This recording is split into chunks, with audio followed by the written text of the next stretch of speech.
2023년 11월 21일에 글로벌 브랜드 파워 100대 기업 순위가 발표가 되었습니다. 1위는 애플, 2위는 마이크로소프트, 5위는 삼성입니다. 삼성 정말 대단합니다. 기업에만 브랜드 파워가 있는 게 아닙니다.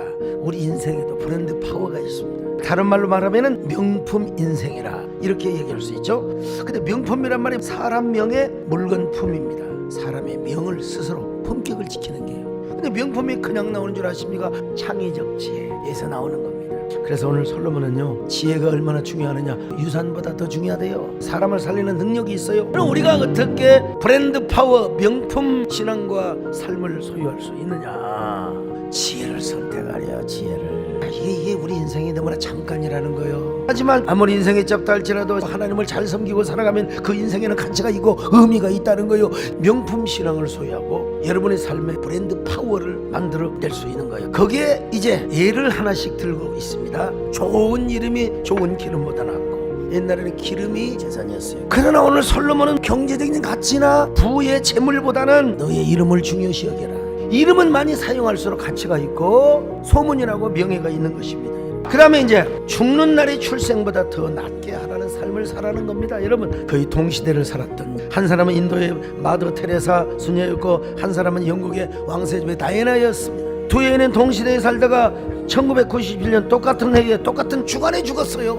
다이애나 왕세자비의 장례식은 얼마나 화려하고 장엄하게 치렀는지 몰라요. 그러나 왕실의 고독과 이로움을 견디지 못하고 좋지 않는 만남을 갖다가 비극적 죽음을 맞이했어요. 그러나 마더 테레사의 장례식은 소박했지만 너무나 존경스러웠습니다. 왜냐하면 그녀는 약자를 위한 삶을 살았거든. 그래서 세계 수많은 사람들이 바로 인류의 큰 별이 졌다고. 이것이 바로 뭐냐?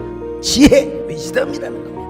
이제 또 한 가지 예를 들고 있는데, 우매한 자의 아부소리나 듣지 말고 지혜 있는 자의 책망이나 경고를 들으라는 거예요. 솔로몬이 마지막 경고 예를 들어요. 급한 마음으로 노를 바라지 말며 오늘을 충실히 살라는 것입니다. 일이 끝이 시작보다 낫게 하라는 것입니다. 급한 마음으로 막 화를 내지 말라는 거예요. 막 오늘을 참으라는 거예요. 근데 이래도 깨닫지 못하는 사람은 하나님께서 강제로 지혜를 깨닫게 하십니다.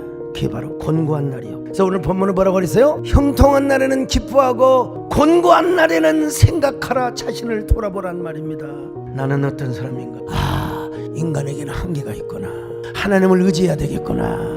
하나님을 사랑해야 되겠구나. 내가 정말 지혜롭고 겸손한 삶을 살아야 되겠구나. 이걸 깨닫게 하는 거예요. 그러다 보면 우리의 삶의 브랜드 파워가 이루어지게 되고, 그리고 우리가 명품의 삶을 살아가게 되는 그런 저와 여러분 되시기를 축원합니다.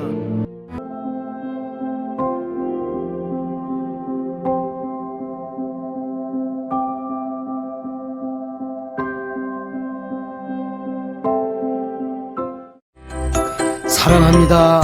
아주 많이 축복합니다.